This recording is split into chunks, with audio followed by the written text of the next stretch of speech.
Hello, today we're going to talk about quadratics and finding the zeros.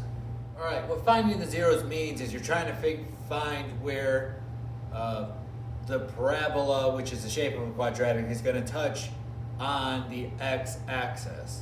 That's all finding the zeros means. It's called the x-intercept, it's called finding the zeros, there's another name for it. You just need to basically know all the different terms. So, this isn't super difficult. You're going to factor it like you have before. The only thing you're going to do now is equal it to 0 when you're done.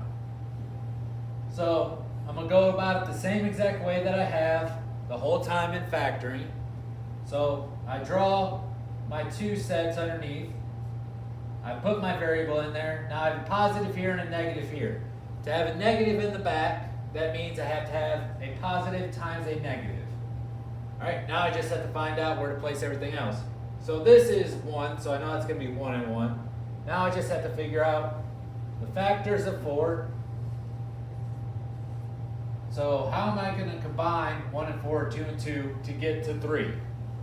Well, 1 and 4. So when I subtract them, I get negative 3. Do I want negative 3? No, I want positive 3. So my bigger number has to be positive. And there you go. Now the next step is I equaled into 0 now. X plus 4 equals 0. X minus 1 equals 0. And I solved. This is the basic one-step equation. So x equals negative 4. X equals 1. So you can write it like that, or you can write it like this. So there's a bunch of different ways to write it. But your zeros here are negative 4 and 1. And that's all you do. You factor it and then you equal it to 0. Alright, problem number 2. Now this one isn't set up like you're used to seeing. Because it has equals, the equal sign splits it up. So all you have to do is move everything to one side. It doesn't matter if you move the 6x squared over here or if you move these over here. I don't like dealing with a negative up front, so I'm going to move the 13x and the plus 5 to the other side. So that gives me 6x squared minus 13x equals 5. Then subtract 5 from both sides. So I have 6x squared minus 13x minus 5 equals 0. Now I have to factor it out. I put my parentheses underneath. Now I have something in there for the A and something for the C. I'm going to take away that 0 for right now. So my factors of 5 are 1 and 5. My factors of 6 are 1 and 6, 2 and 3. Now I'm going to go through the whole process here just to show you one time and review with you if you've never seen it before. So I'm going to start with 1 and 6. My signs are negative and negative, so that means one of these is going to be positive, the other is going to be negative, and an x and an x. So I'm going to be subtracting them. So 1 times 1 minus 6 times 5, that gives me 1 minus 30, which is negative 29. That is not our answer. All right, now let's flip the 1 and the 5 around. That gives me 5 minus 6, which is negative 1. Do we need negative 1? No, we're looking for negative 13.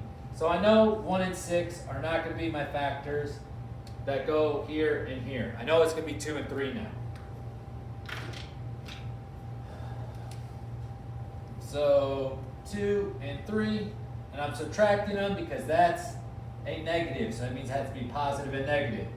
Do 1 here and 5 here, gives me 2 minus 15, which does give me negative 13, which is what I'm looking for. So I need a 2.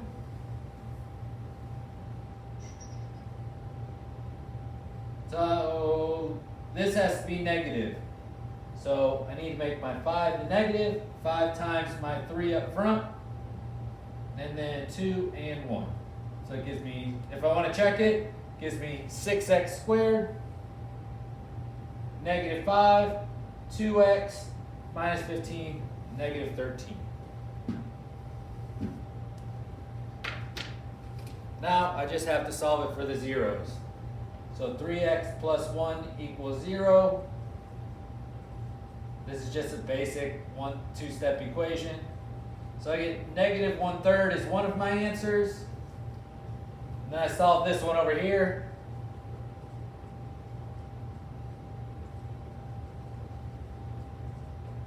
And my other answer is 5/2.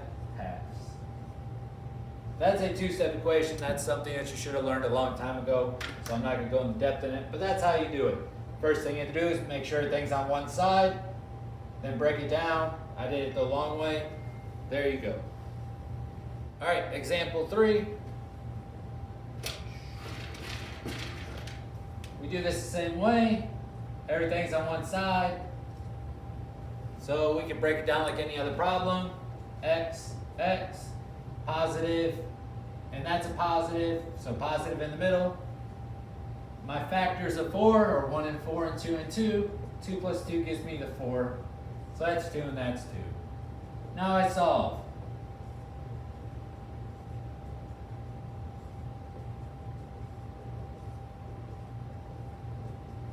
So I got the same answer here. So what does that tell you? There's only one solution to this. You can have just one solution. It is possible. And there you go. That's how it is. So when you have the same two binomials, you only get one answer. You only have to put one answer there, so negative 2. All right, our last one is going to be a word problem. So the length of a rectangle is 5 inches more than its width. Area of the area of the rectangle is x squared plus 5x equals 300. So what is the length and the width? So all I'm going to do is factor this out. So because you'll have your length times your width.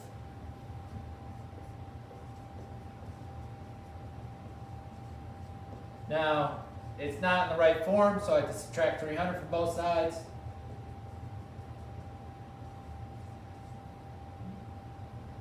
So this is what my area is. So my length times my width gave me that. Now I solve it out.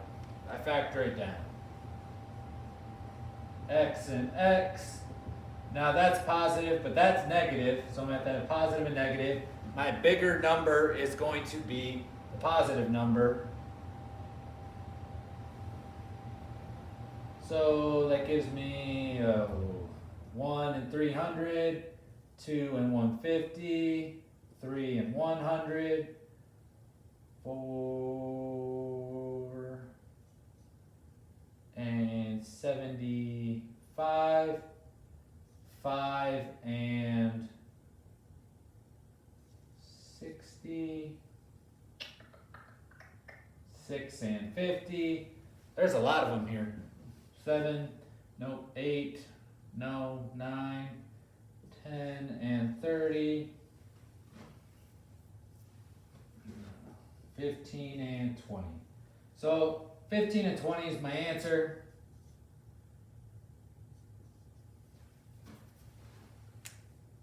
Now I have to find the zeros of this, because the zeros will give me what one of the sides equals. Just one of the sides though. So x plus 20 equals 0, minus 20 minus 20, x equals negative 20. So can a side be negative 20? No, it can't. It has to be a positive number. I'm not going to say the side of this box right here is negative 20 inches. No. So this cannot be your answer. So x minus 15 equals 0. So x equals 15. So x equals 15 is one of your answers. So it is, so the length of a rectangle is 5 inches more than its width. So length plus